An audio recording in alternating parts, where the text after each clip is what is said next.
तो last episode के and पे हमने देखा था कि माँ जैंग मानसू जो होता है अपने पास एक डिमोनिक कार्ड को यूज करता है और उसके पास से बड़े बड़े 5 ब्लैक होल्स निकल आते हैं और उन ब्लैक होल्स के अंदर से 5 बड़े बड़े सांप निकलते हैं। तो जैंग समझ होता है अपने स्नेक से कहता है कि आगे बढ़ो, जाकर मार्शल को खा जाओ। तो बड़े बड़े स्नेक जो होते हैं मार्शल के ऊपर अटैक करने के लिए आगे बढ़ते हैं और एक एक करके वो सभी के सभी जो होते हैं वो जाकर ग्रैंड मार्शल के ऊपर गिरते हैं। वहां पर जबरदस्त धमाके होते हैं। ग्रैंड मार्शल जो होते हैं सभी के अटैक्स को ब्लॉक कर भी लेते, तभी वो यहाँ पर बुरी तरह जख्मी होने वाले हैं। और एंड के ऊपर दिखाता है कि उनकी तलवार 2 टुकड़े हो चुकी होती है, उनकी तलवार टूट चुकी होती है। ग्रैंड मास्टर की हालत काफी ज्यादा खराब होती है। तो जैंग मासू से कहता है कि देखो तो जरा, यहाँ पर देखो तो जरा तुम्हारी क्या हालत हो गई है। अब तो तुम इस हालत में पहुंच चुके हो कि तुम यहाँ पर मरने वाले हो। मैंने सोचा नहीं था कि ग्रैंड मार्शल की ये हालत हो जाएगी और तुम इस वक्त इस हालत में हो कि तुम यहाँ पर मुझसे माफी की भीख भी मांगो, तभी मैं तुम्हें जिंदा नहीं छोड़ूंगा। तो जैंग मासू अपनी तलवार लेकर उसके सामने खड़ा होता है, उसे मारने के लिए तैयार होता है, जबकि मार्शल उसे कहता है क्या तुम्हें लगता है कि मैं तुम्हारे सामने यहाँ पर माफी की भीख मांगूंगा? तुम एक बहुत ही घटिया इंसान हो जिसने यहाँ पर एक एक्सटर्नल टेक्निक को यूज किया है, तुमने डिमोनिक कल्टीवेशन टेक्निक्स को यूज किया है।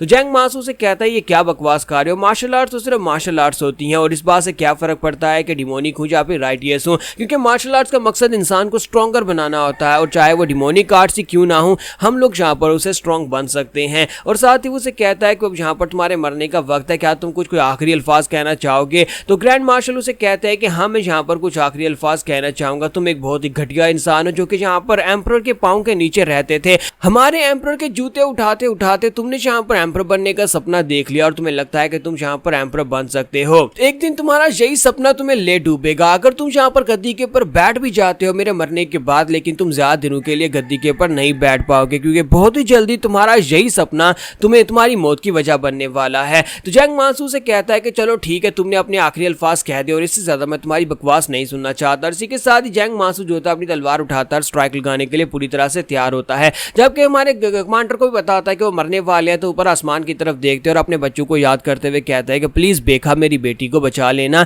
और तुम दोनों सर्वाइव करना, मेरा बेटा और मेरी बेटी तुम दोनों जिंदा रहना। और इसी के साथ जैंग मासू अपनी तलवार घुमाता है, उसकी गर्दन काट देता है और साथ ही ग्रैंड कमांडर यहाँ पर मर चुके हैं। तो अब यहाँ पर एक नए कैरेक्टर की एंट्री होती है, एक बंदा जो कि जड़ी बूटियां काट रहा होता है। तो वो जंगल के अंदर बैठा अपनी टोकरी के अंदर जड़ी बूटियां निकाल रहा होता है, साथ ही वहां पर बैठा बैठा गाने गा रहा होता है। तो वो बड़े आराम से वहां पर बैठा होता है, दुनिया की परवाह किए बिना कि यहाँ पर कौन है और कौन यहाँ पर फाइट कर रहा है, कौन मर रहा है। फिर साथ से साइड के ऊपर से वही डार्क आर्मी दिखाई देती है। तो डार्क आर्मी के सोल्जर्स उसके पास आकर खड़े हो जाते हैं और वहां पर आने के बाद वो उनकी तरफ देखता है और कहता है कि तो इतने सोल्जर्स कहां पर जा रहे हैं? तो इसी के साथ उनमें से एक गुस्से के सबसे कहता है कि हमें यहाँ पर अपने सवाल का जवाब चाहिए, क्या तुमने एक यंग लड़के को यहाँ पर से देखा जो एक लड़की के साथ था? जबकि उनका कैप्टन जोतन से कहता है कि शांत रहो, मैं यहाँ पर इससे बात करता हूँ। और वो खुद आगे बढ़ता है और उसके पास आकर खड़ा हो जाता है और उसे देखने के बाद से महसूस होता है कि ये कोई आम गाँव वाला है जो कि जड़ी बूटियां काटने के लिए आया है। और वो उसे घूर कर देखता है, जबकि हमारा वो जो बंदा होता है जड़ी बूटियां काटने वाला वो भी उसकी तरफ देखता है। दोनों एक दूसरे की तरफ देखते हैं।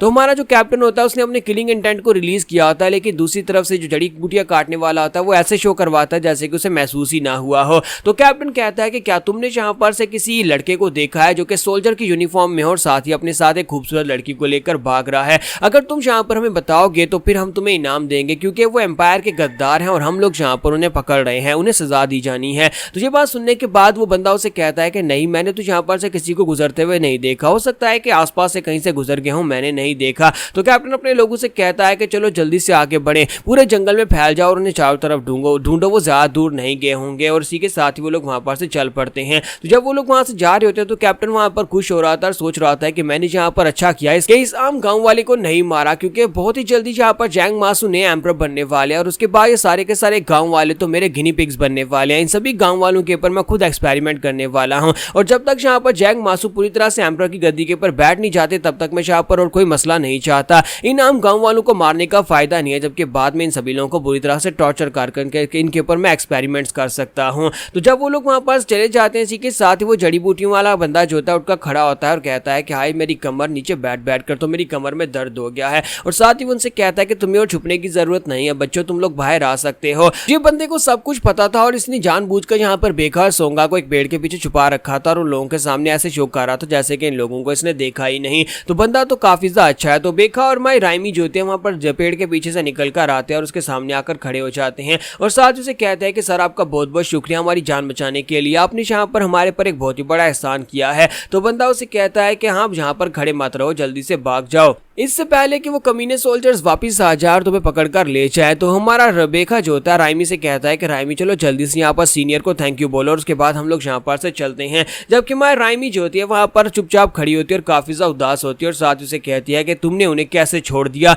तुमने मेरे फादर को वहां पर मरने के लिए कैसे छोड़ दिया। तुम्हारा बेखा आगे बढ़ता है और उसे कहता है कि राइमी तुम भी अच्छी तरह से जानती हो कि वहां पर क्या होने वाला था, तुम्हारे फादर ने खुद वहां पर रुकने का फैसला किया था ताकि हम दोनों को वहां पर सेफली निकाल सके। जबकि राइमी उसे कहते हैं कि मुझे लगा था कि तुम एक स्ट्रॉन्ग लड़के हो, मुझे लगा था कि तुम एक स्ट्रॉन्ग वॉरियर हो, लेकिन तुम तो एक बहुत ही बुज़दिल इंसान निकले, तुम एक बहुत ही डरपोक इंसान हो। तुम्हारी पावर के होते हुए भी तुम उनको बचा सकते थे, लेकिन इसके बावजूद तुमने वहां पर से भागने को प्रेफरेंस दी, तुम वहां पर से मुझे लेकर भाग गए। तो ये बात सुनने के बाद हमारा बेखा जो था उसे अपनी बातें याद आती हैं जब उसने अपने बड़े भाई से यही सब कुछ कहा था। वो अपने बड़े भाई से कह रहा था कि तुम इतने स्ट्रॉन्ग हो, तुम मार्शल आर्ट सीखी हुई है, फिर भी तुम फादर को बचाने के लिए वहां पर वापस क्यों नहीं गए और तुम मुझे लेकर यहाँ पर से भाग क्यों रहे हो। मैं सारी जिंदगी तुम्हें कभी माफ नहीं करूंगा। और वो अपनी सारी जिंदगी सिर्फ और सिर्फ इसी बात को लेकर अपने बड़े भाई से नफरत कर रहा था कि उसके पास स्ट्रेंथ होने के बावजूद उसने जाकर फादर को बचाया क्यों नहीं था। तुम्हारा बेखा जो होता है उसकी बातें सुनने के बाद वहीं पर स्टन हो जाता है, जबकि राइमी वहां पर रो रही होती है और कहती है कि बेखा मेरे साथ वापस चलो, हम लोग जाकर फादर को ढूंढ कर लाते हैं। तुम्हारा बेखा उसे कहता है कि राइमी नहीं, हम लोग वापस नहीं जा सकते।